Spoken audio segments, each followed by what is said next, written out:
شروع ہو جاتا ہے حضرت موسیٰ علیہ السلام اور حضرت خضر علیہ السلام کا۔ یہ لفظ خضر بھی ہے اور خضر بھی ہے، یہ دو تین طریقوں سے پڑھا جاتا ہے۔ حضرت خضر کے بارے میں مختلف روایات ہیں کہ یہ ولی ہیں کہ نبی ہیں، لیکن مضبوط رائے اکثر بزرگوں کی یہی ہے کہ یہ بھی اللہ کے نبی ہیں، اور بعض نے لکھا یہ ہمیشہ سے زندہ ہیں۔ یہ دو اللہ کے نبی حضرت الیاس علیہ السلام اور حضرت خضر علیہ السلام، یہ دونوں ہر سال حج میں بھی جاتے ہیں، ہر سال حج میں بھی جاتے ہیں، کیونکہ ایک روایت ملتی ہے کہ محبوب کریم علیہ السلام حج پہ گئے تو فرمایا میں الیاس اور خضر کو پہاڑوں سے اترتے ہوئے دیکھ رہا ہوں۔ تو جن کو اللہ نے کھلی آنکھیں دی ہوتی ہیں پھر انہیں زیارت بھی ہوتی ہے، انہیں یہ نظر بھی آتے ہیں۔ حضرت خضر علیہ السلام کو اللہ نے علم لدنی عطا فرمایا۔ یہ علم لدنی اللہ جس کو اپنے پاس سے عطا کرے اس کو علم لدنی کہتے ہیں۔ حضرت موسیٰ علیہ السلام ایک دن تقریر کرتے ہوئے کسی نے پوچھا کہ آپ سب سے بڑے عالم ہیں، فرمایا الحمدللہ۔ تو اللہ کریم نے فرمایا نہیں ہے موسیٰ کلیم آپ سے بڑے بڑے بھی ہیں، بڑے بڑے لوگ۔ ہمارے یہاں مسئلہ ہے پا نہ پڑی اور لوگ مناظرہ کرنے آتے ہیں، کئی دفعہ لوگ نا مسئلہ بتاتے ہیں تو میں کہتا ہوں جناب آپ نے بتا دیا کہ اب آپ نے حکم کرنا ہے، اب آپ نے حکم کرنا ہے۔ کبھی کبھی کچھ لوگ ایسی باتیں کرتے ہیں وہ جی آپ ایک بندے کا نام لیتے ہیں ذکر کرتے ہیں، تو میں نے کہا چلو ہم نے بھی کہیں کچھ پڑھا ہی ہوگا نا تبھی تو ذکر کرتے ہیں، لیکن جو آتے ہیں نا لوگ وہ مشورہ تمہارے دور میں ہے ہی نہیں، جس نے جو لائن پڑھ لی ہے وہ اس میں پکا ہو گیا، سارا نہیں نہ پڑھا، سارا پڑھے پھر بات سمجھ میں آتی ہے۔ حضرت موسیٰ کلیم اللہ کے نبی ہیں اور کیا بات ہے ان کا، اور یہ بھی اللہ کا فضل ہوا حضرت موسیٰ نے یہ بات کی تبھی تو ہمیں اتنی شاندار حکمتوں کے پھول ملے، یہ بھی حضرت موسیٰ کا ہی کمال ہے۔ تو حضرت موسیٰ نے کہا کہ اے اللہ وہ جو مجھ سے بڑا ہے عالم ہے وہ کہاں ملے گا جس سے میں حکمت کی بات سیکھوں؟ تو فرمایا جہاں مجمع البحرین ہے نا دو دریا ملتے ہیں وہاں وہ ملے گا۔ حضرت موسیٰ کلیم سے اللہ نے فرمایا کہ جاؤ جہاں دو دریا ملیں گے نا وہاں تمہیں وہ شخص ملے گا۔ تو یا اللہ میں کس طرح؟ فرمایا زادرہ ساتھ لے جاؤ کھانے پینے کا سامان۔ حضرت موسیٰ کلیم لے گئے، مچھلی بھی لے گئے۔ فرمایا یہ مچھلی جہاں تمہارے برتن سے نکل کے دریا میں داخل ہو وہاں دریا میں شگاف پڑ جائے گا، وہاں وہ تمہیں شخص ملے گا۔ حضرت موسیٰ نے اپنے خادم حضرت یوشع بن نون علیہ السلام کو ساتھ لیا۔ یہ بعد میں حضرت موسیٰ علیہ السلام کے جانشین ہوئے۔ یہ دونوں سفر پہ نکل گئے، ایک جگہ پہ پہنچے جہاں پہاڑ تھا ساتھ دریا بھی تھا، اس کے نیچے آرام کرنے لگے۔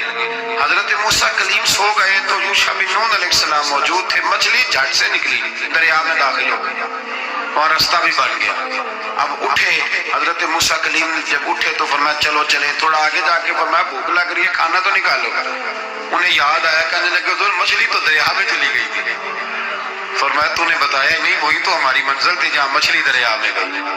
پھر وہاں سے واپس آئے قدموں کے نشانوں پہ، وہاں پہنچے جہاں مچھلی گئی تھی تو وہاں ایک شخص لیٹا ہوا تھا چادر لے کے۔ آپ نے سلام لی تو انہوں نے کہا وعلیکم السلام یا موسیٰ کلیم اللہ۔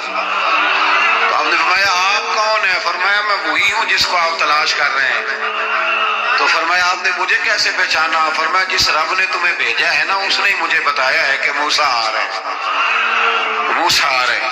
اب حضرت خضر نے جو کچھ فرمایا وہ بڑا شاندار ہے۔ فرمایا موسیٰ کچھ باتیں ایسی ہیں جن کا آپ کو علم ہے اور مجھے نہیں، اور کچھ ایسی ہیں جن کا مجھے علم ہے اور آپ۔ اللہ اکبر، یہ کبھی ہماری سمجھ میں بات آ جائے، یہ کبھی سمجھ میں آ جائے۔ کچھ باتیں ایسی ہیں جس کا مجھے علم ہے اور یہ بڑے بڑے سیانے بندے نہیں مانتے، بڑے بڑے میں عالم ہوں جی تو آپ عالم ہیں میاں ایک شعبے کے، لیکن بہت سارے دنیا میں شعبے ہیں نا، دین کے عالم کا درجہ سب سے بڑا ہے، لیکن قانونی مشاورت کرنی ہے تو آپ وکیل سے کریں، گاڑی کے بارے میں پوچھنا ہے تو کسی مکینک سے پوچھیں، لیکن آپ بن کے نہ بیٹھ جائیں۔ فرمایا جس کا آپ کو علم ہے مجھے نہیں، اور جس کا مجھے علم ہے ان میں سے آپ کو نہیں۔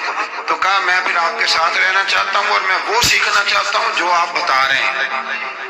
تو حضرت خضر فرمانے لگے صبر کر لیں کہ میرے ساتھ، یہ سب سے مشکل کام ہے، یہ سب سے، یعنی ہر بات کی تو یہاں لوگوں کو وضاحت چاہیے۔ کھانسے بھی تو آپ کو بتانا پڑے گا کھانسے کیوں، ہنسے بھی تو آپ کو بتانا پڑے گا ہنسے کیوں۔ بھئی بزرگ ہیں، بزرگوں کی باتوں میں حکمتیں ہوتی ہیں، لیکن ہم حکمت کی طرف جانے کو تیار نہیں ہوتے۔ ہمیں جواب چاہیے، حل چاہیے۔ حضرت موسیٰ علیہ السلام جناب خضر کے ساتھ چلے، فرمایا صبر کروں گا، میں چلتا ہوں آپ کے ساتھ۔ دریا کے قریب گئے کشتی میں بیٹھنے کے لیے، تو کشتی والوں نے حضرت خضر کو پہچان لیا، بغیر کرائے کے سوار کرایا، اور جب پار اترنے لگے تو حضرت خضر نے کشتی کا ایک تختہ ہی توڑ دیا۔ حضرت موسیٰ کہنے لگے یہ آپ نے کیا کیا؟ انہوں نے نیکی کی، آپ نے تختہ توڑ دیا۔ فرمایا آپ کو کہا تھا نا آپ نے صبر نہیں کرنا، آپ کو کہا تھا نا۔ فرمایا چلو میں صبر کروں گا۔ تھوڑا آگے گئے تو ایک نوجوان لڑکا، ابھی چھوٹی عمر ہے، وہ ملا۔ حضرت سیدنا خضر علیہ السلام نے اسے قتل ہی کر دیا۔ فرمانے لگے آپ نے قتل ہی کر دیا؟ ایک قرآن مجید ہے بھائی، میں کبھی کبھی سوچتا ہوں یہ ہم کسی درویش کی بات سناتے تو بندے اڑ جاتے، فتوے نکلتے کہ نہ نکلتے؟ میرا خیال ہے ہر مسجد سے نکلتے، اور فتوے ایک جتنے مسجد میں نمازی ہوتے سب کے ہاتھوں میں فتوے ہوتے۔ قتل کر دیا، قتل ہی ہو گیا بندہ۔ تو حضرت سیدنا موسیٰ علیہ السلام فرمانے لگے آپ نے قتل ہی کر دیا۔ فرمایا میں نے کہا تھا نا آپ نے صبر نہیں کرنا۔ آپ فرمانے لگے چلو اگر اب میں بولا نا تو بے شک آپ مجھے علیحدہ کر دیجیے۔ حضرت موسیٰ کلیم اب بولا تو علیحدہ کر دے۔ ایک بستی میں داخل ہوئے، بستی کے لوگوں سے پانی مانگا تو انہوں نے پانی بھی نہ دیا، آرام کرنے کو جگہ بھی نہ دی، پر وہاں ایک دیوار گر رہی تھی۔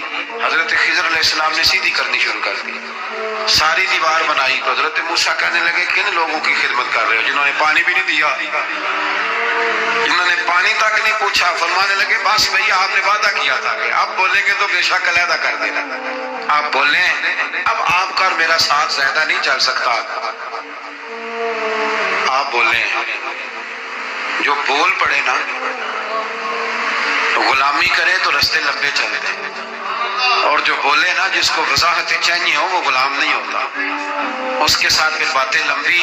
ہاں تو آنکھ بند کر کے چل، ہاں آزم جاتے لائیے ہی نہ تجھے لائیے تھے، پھر آنکھ بند کر کے پیچھے چل کے بات ختم ہو گئی۔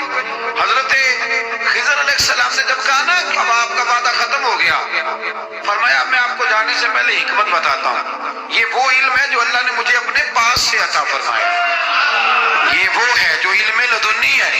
کہا جناب کیا مطلب؟ فرمایا وہ جو میں نے تختہ توڑا تھا نا تو یہ مسکین بچے ہیں جن کی کشتی تھی، تو دریا کے اس پار بادشاہ کھڑا تھا، وہ جو صحیح سے کشتیاں ہوتی تھی قبضے کر لیتا تھا، اور جو تھوڑی سی ٹوٹی پھوٹی ہوتی تھی نا وہ چھوڑ دیا کرتا تھا۔ تو میں نے تھوڑی سی کشتی ان کی اس لیے توڑ دی ہے تاکہ دیکھے گا تو چھوڑ دے گا، اس لیے میں نے بھلا کیا ہے۔ اور فرمایا وہ جو بچہ میں نے قتل کیا نا وہ شروع سے ہی کفر کا دل دادا تھا، اس کے ماں باپ نیک تھے، اگر بڑا ہوتا جوان ہوتا تو ہو سکتا ہے ماں باپ کو بھی کفر میں مبتلا کر دیتا، اب اس کے بدلے اللہ انہیں صالح بیٹا عطا فرمایا۔ تو یہ بھی میں نے اللہ کے دیے ہوئے علم سے کیا۔